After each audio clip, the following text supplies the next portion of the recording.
Graça e paz. Vamos orar. Paizinho, muito obrigado, Pai. Estamos na Tua presença para fazer o trabalho para o Senhor, Pai. Por isso nós precisamos da Tua direção, da Tua bênção, da Tua companhia conosco, Pai.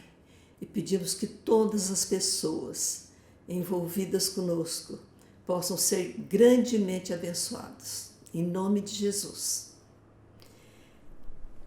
Nós estamos caminhando no livro de Daniel e o nosso pedido é que vocês se inscrevam e também coloquem a avaliação, gostei ou não gostei.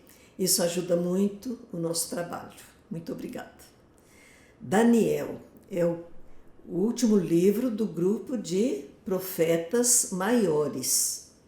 Vamos lembrar que nós estamos na linha do tempo, no tempo de Judá indo para o cativeiro, os últimos dias de Judá e o cativeiro também.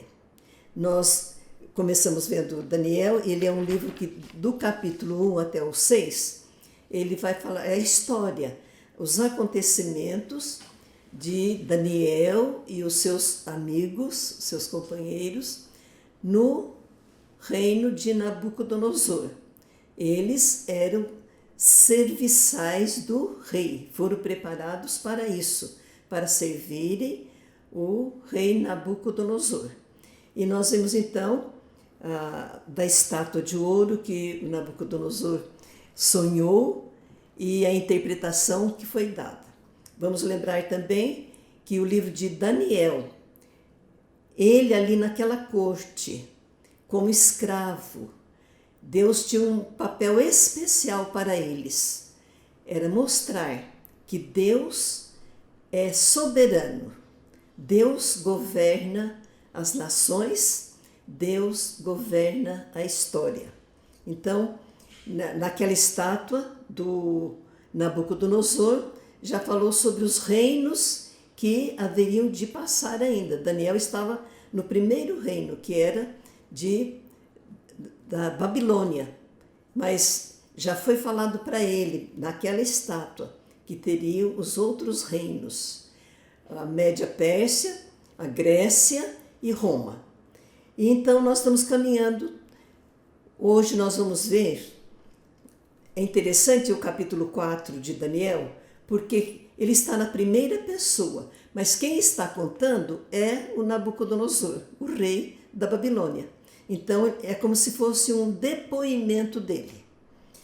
Ele teve outro sonho, então ele vai contar sobre isso. Nesse sonho, ele reconhece a mão de Deus. Ele vê que ele tem uma prosperidade e ele reconhece também os milagres de Deus e as maravilhas de Deus.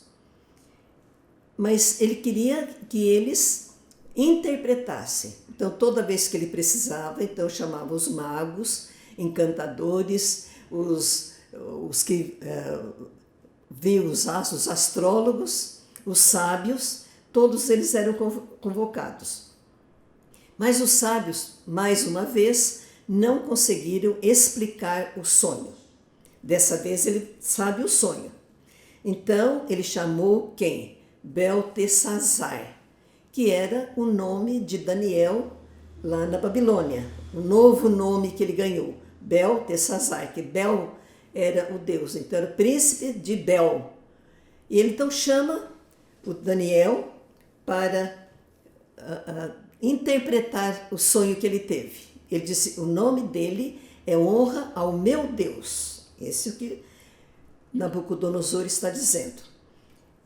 E então ele conta para o Daniel e para os sábios o sonho que ele teve. Ele estava dormindo, deitado, dormindo, teve uma visão. Uma árvore alta, muito alta, no centro da terra. E ela cresceu tanto que ela tocou o céu. E ela era avistada de todos os ângulos. Se avistava aquela grande árvore. As folhas serviam de alimento, eram esplendorosas, eram muito bonitas. Os frutos também alimentavam as pessoas. E havia uma sombra tão boa nessa árvore que os animais descansavam ali e os pássaros faziam os seus ninhos. Essa era a árvore que Nabucodonosor viu no seu sonho. E ele diz que de repente, no sonho, veio um anjo e deu uma ordem: cortem a árvore, cortem os galhos, as folhas, os frutos, espantem os animais, os que estão embaixo e os ninhos também. Mas deixem o toco e as suas raízes. Amarrem com correntes no meio do capim. E ele diz assim: ali vai ter sereno. E esse homem, ele vai ficar como animal.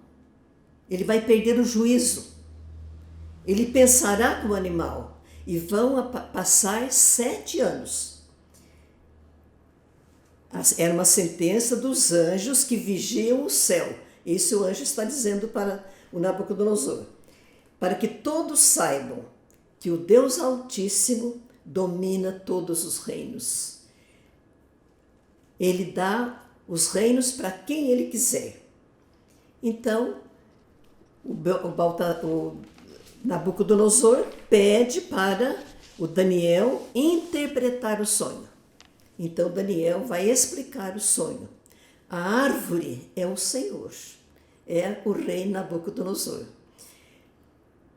E o esplendor da árvore, o tamanho, é o tamanho do reino dele, do poder dele. Ele vai ser expulso do meio dos homens, vai morar com os animais, vai comer capim igual boi, vai dormir ao ar livre, no sereno. E isso vai acontecer 7 anos, até que o Senhor reconheça que o Deus Altíssimo é soberano, domina sobre tudo, domina os reinos. O toco com raízes é o Senhor. O Senhor será rei de novo, mas só quando confessar que Deus domina o mundo. E Daniel dá um conselho para o rei Nabucodonosor: deixe de pecar, faça o que é certo, acabe com as suas maldades, proteja os pobres, para o Senhor viver em paz e felicidade. O tempo foi passando, acho que Nabucodonosor esqueceu, as pessoas falaram: Daniel não aceitou dessa vez. Mas passados 12 meses, passado 1 ano, Nabucodonosor estava olhando numa área lá, olhando a Babilônia, e começou a se envaidecer. Começou a achar: olha só o que eu construí. A Babilônia é construção minha, para mostrar a todo mundo a minha grandeza. Fui eu que construí, como é grande a minha Babilônia. Nessa hora, ele ouviu uma voz: atenção, Nabucodonosor, este reino não é seu. Você vai ficar como animal, vai comer como boi, os seus cabelos vão ficar compridos. E começou a acontecer na mesma hora, parecendo penas de águia, as unhas como garras de gavião. E ele ficou ali, perdeu o juízo, ficou fora do palácio, no meio dos animais. E passaram os 7 anos. Ele está contando a história. Passaram os 7 anos e o juízo dele voltou. O meu juízo voltou. Eu louvei, agradeci, reconheci: Deus faz o que quer. Ele domina sobre as nações. E eu recebi tudo de volta: honra, majestade, conselheiros, autoridades. Agora, pois, eu louvo e glorifico o Rei do céu. Suas obras são verdadeiras, seus caminhos são justos, e ele pode humilhar o soberbo.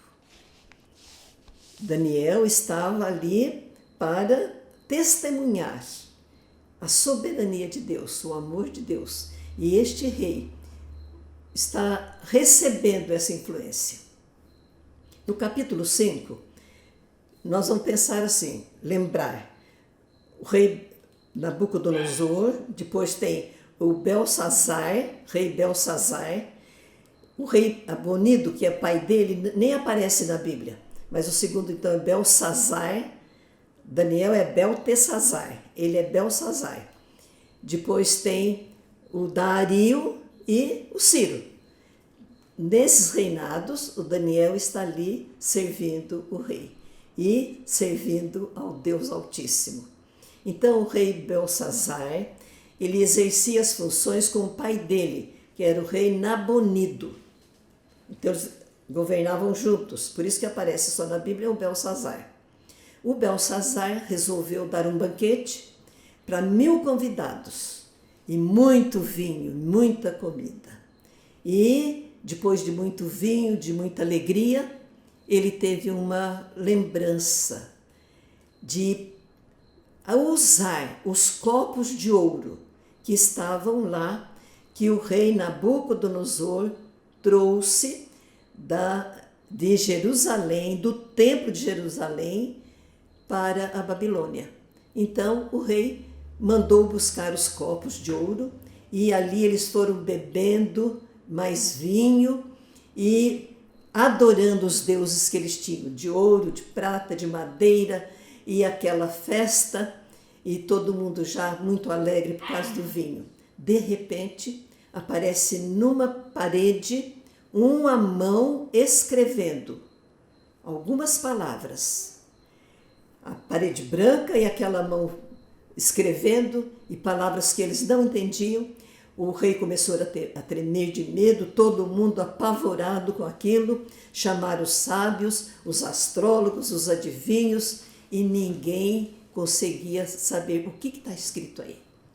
Aí eles chamaram a rainha mãe, e a rainha mãe chegou lá e falou que havia lá no palácio um servidor, um judeu chamado Daniel, que o pai dele, o avô dele, o Nabucodonosor, o avô dele, conheceu muito bem, provou que Daniel tinha um juízo, muito juízo, era inteligente, era sábio, chefe dos sábios, ele pensava com clareza, ele podia interpretar sonhos e resolver situações difíceis. Então aquela rainha mãe fala que Daniel poderia ajudar o rei e ajudar a corte que estava reunida. Chama o Daniel e o rei promete que se ele interpretasse aquelas palavras, ele receberia roupas chiques, finas, de púrpura, correntes de ouro, e seria colocado como terceira autoridade do reino.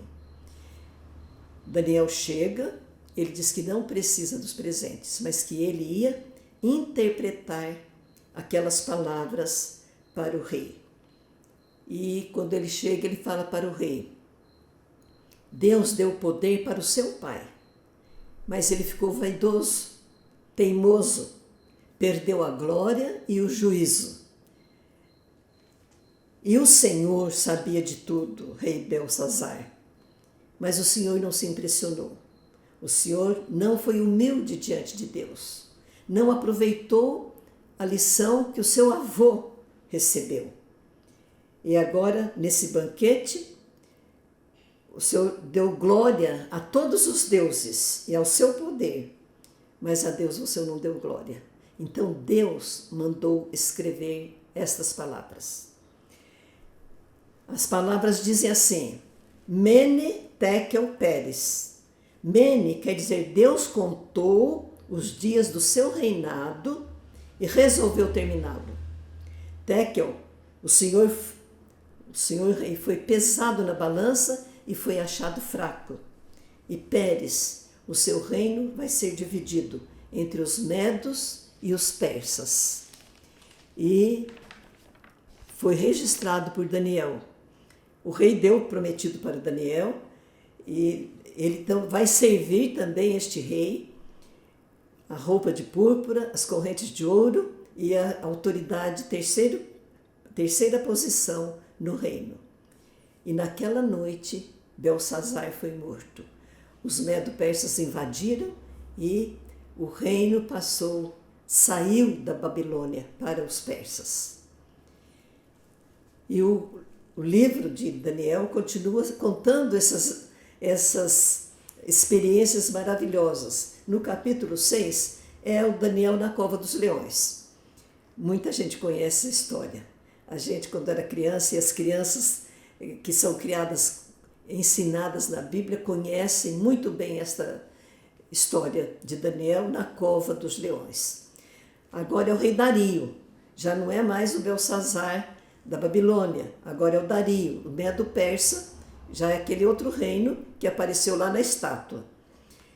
O rei Dario dividiu o país em 120 províncias. Eram 120 governadores.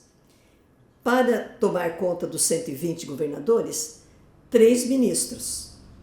Daniel era um dos 3. E, como acontecia, por causa do caráter de Daniel, da dedicação dele, ele começa a se sobressair.